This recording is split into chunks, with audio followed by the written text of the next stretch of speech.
going to step into into the darkest time in Jewish history. Adolf Hitler set in motion his plan to conquer the world and ultimately to annihilate its Jews.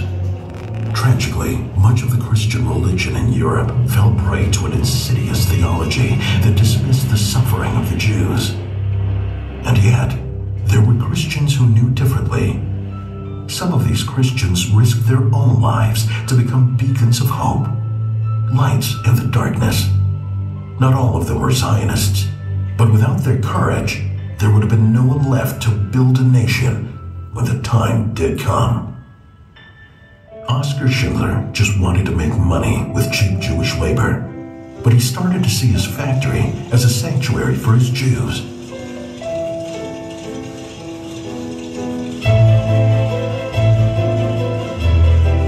Saving his Jews from the death trains became his obsession, but it cost him all of his fortune. Somebody once asked him why he did it. He said, "I felt the Jews were being destroyed. I had to help them. There was no choice." But there was a choice, and Oskar Schindler made that choice to save over 1,200 men, women, and children from the Nazi ovens. Irena Sendler was a young Catholic nurse in Warsaw, Poland. When she found out 5,000 Jews were dying every day of starvation and disease behind the walls of the Jewish ghetto, she determined to do something to help. With forged identification papers, she talked her way past the guards and into the crowded ghetto.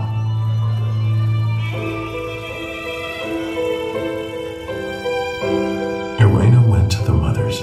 She told them if their children stayed where they were, they would die. With gut-wrenching pain, these mothers of Israel said goodbye to their boys and girls and babes that they would probably never see them again. And most of them never did. Irena used carts, coffins, the false bottom of a toolbox, and the back of an ambulance to smuggle the children to safety. She placed them in Christian homes, in churches, convents, and Catholic orphanages, wherever they would be safe till after the war. Irena Sendler rescued over 2,500 children from the jaws of death. She said, "Every child saved with my help is the justification of my existence on this earth, not a title to glory." Thousands of Jews fled east. In Lithuania, hundreds surrounded the Japanese consulate every day, hoping for visas that could allow them to escape the Nazis. The loyal civil servant, Consul General Chiune Sugihara, knew Tokyo would have nothing to do with these Jews. Yet, as a Christian, he also knew what the right thing to do would be. Sugihara cabled Tokyo 3 times for instructions. When the answer finally came, he was told to refuse anyone who didn't already hold a visa to another country. But Sugihara knew that none of those at the gates of the consulate had anywhere to go, and no country would accept them, so he made a courageous decision. For 29 days, around the clock, Sugihara kept signing visas, 6,000 before he was forced to leave. Even on the train, he did what he could, handing out blank visas as fast as he could, in a desperate attempt to help just one more who would know life, because this quiet, dignified Japanese man dared to follow his heart, regardless of the cost to himself. Corey and Betsy Ten Boom and their aging father Casper were moved by their Christian compassion when they saw what was happening to the Jewish families around them in Harlem. But what could 2 spinsters and an old man do? The answer came knocking at their door. It was a Jewish neighbor desperate to find some place to hide. With a safe room built into Corey's bedroom, they started opening their home to any Jew who sought their help. For the Ten Booms, they were only doing what any Christian should, but to others, they were traitors. When the Gestapo arrested them, they offered to release Casper if he'd stop hiding Jews. The old man, his eyes ablaze with a fire of faith, told the officer, "Sir, if I go home today, tomorrow I'll open my door to anyone who knocks for help. I would consider it an honor to give my life for God's chosen people. A few days later, Casper Ten Boom died in prison. Corey and Betsy were shipped to the dreaded Ravensbrück concentration camp, where Betsy died. Corey survived. She spent the rest of her life telling her story of love triumphing over hate in a world of darkness. A similar story occurred in Amsterdam when Miep and Jan Gies risked their own lives trying to save Anne Frank's family. In Hungary, 400,000 Jews had already been shipped in boxcars to the death camp of Auschwitz. Despite all the dangers, Raoul Wallenberg risked his life and volunteered to go to Hungary as a diplomat for Sweden.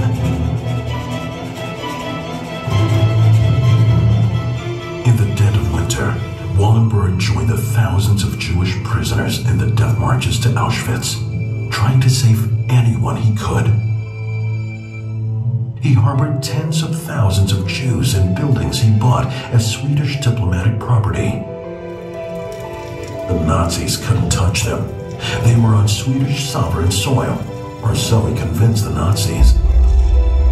One day, he jumped up on a train to Auschwitz, handing out as many passports as hands could reach up to grab them, then demanded the Nazi guards release his citizens.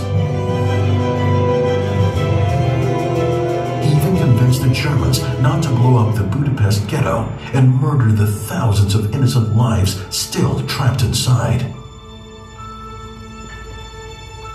Raoul Wallenberg saved more than 100,000 Jews. He said, "I could never return to Stockholm, knowing I had not done everything possible to save the Jews." Around you are beams of light. Within each one is the name of a person who was saved by courageous Christians. Extend the palm of your hand and meet some of those whose lives were spared by the conviction of these lights and the darkness. In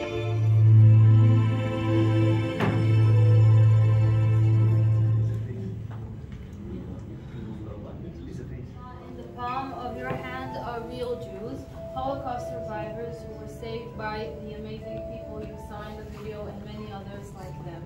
It is in order to give you the feeling of holding someone's life in your own hand like these amazing people did. They were truly the only light in the darkest time in history. So welcome to the Hall of the Brave. In this room you will meet some of the brave people that fought beside Jews before Israel was a state. Two testimonies to listen to. Okay, so what we'll do is I'll let you guys have your choice. Over there we have British officer John Patterson. Right here we have French General Marie-Pierre Kooning. Right over here, former President of the United States Harry Truman.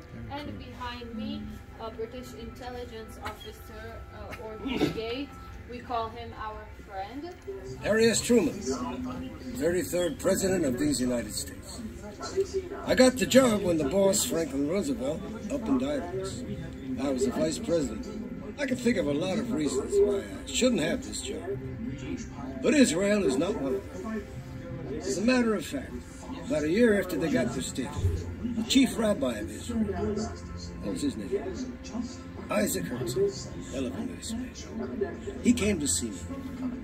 He said, "Mr. President, God put you in your mother's womb so that you would be the instrument to bring about the rebirth of Israel after 2,000 years. When I heard what that godforsaken Hitler was doing to the poor Jews over in Europe, I begged the Brits to let more Jews into the country. You think they listened? You could have saved so many more lives if they just let them through. When the United Nations had to vote on partition, I stood on the side of the Jews. A lot of hateful. The State Department told me if we didn't disavow our vote, we'd lose Arab oil. I said, to hell with Arab oil. What happened after Mr. Ben-Gurion declared statehood? Everybody and his brother told me not to say a word, to be quiet. I'm from Missouri. And we speak our mind when it counts. Not 12 minutes after Mr. Ben-Gurion finished his speech, I sent him a cable, congratulating him and welcoming Israel to the family of nations. They have faith in it now. Not just as another sovereign state, but as the embodiment of the great ideals of our civilization. To make matters worse, every night, local Arabs were banned and I refused to sit by. The way to end this was for the Jews to take the initiative and told them they had to fight. I mean really fight. And I you into battle. I trained them how to be guerrilla fighters, how to take the fight to the enemy. I was reassigned to London. One of the young men I trained was a real fighter named Moshe Dayan. He went on to become Israel's greatest general.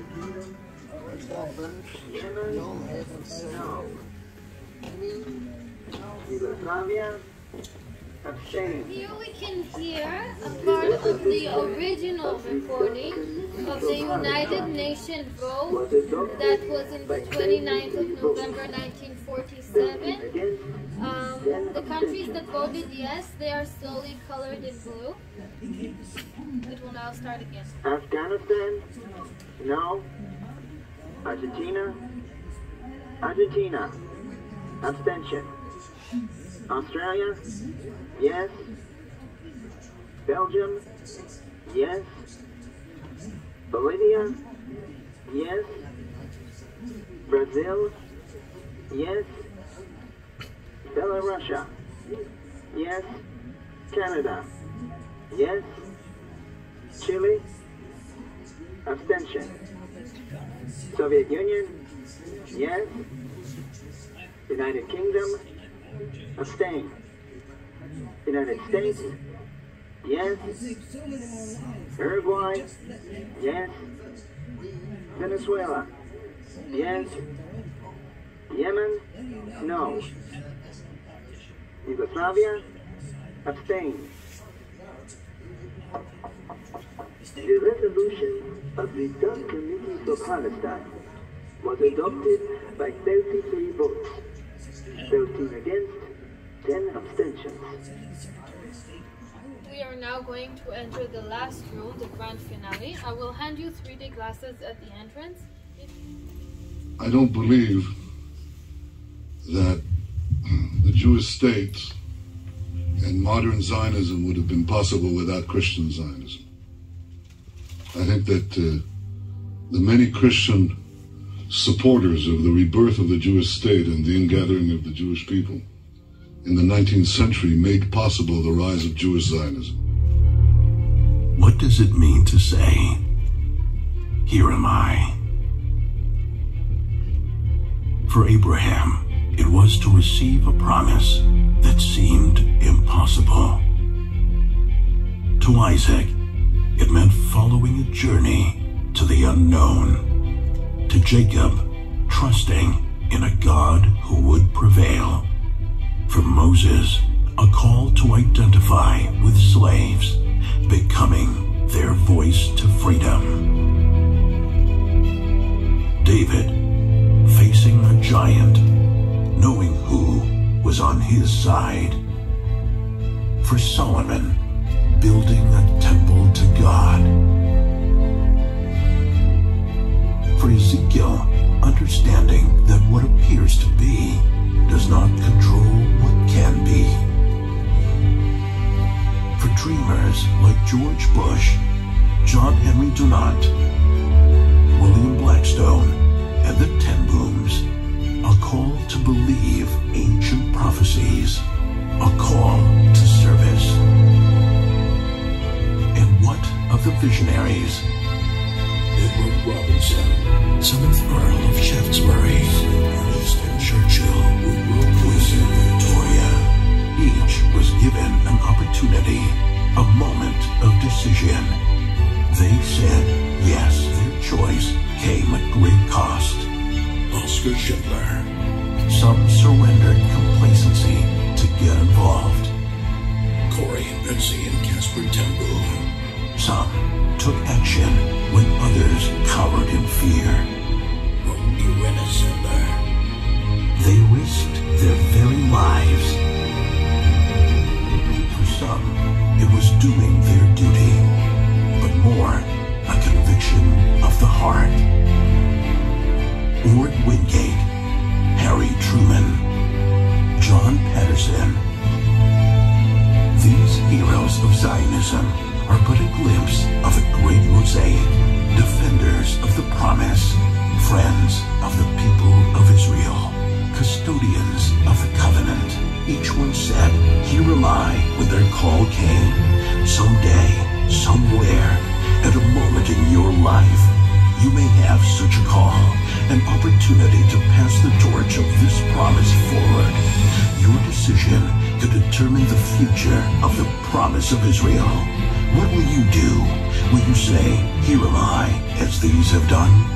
If you say yes in your moment of decision, you will become part of this mosaic of the promise kept, to be passed to the future, to generations who have yet to know this miracle in the desert.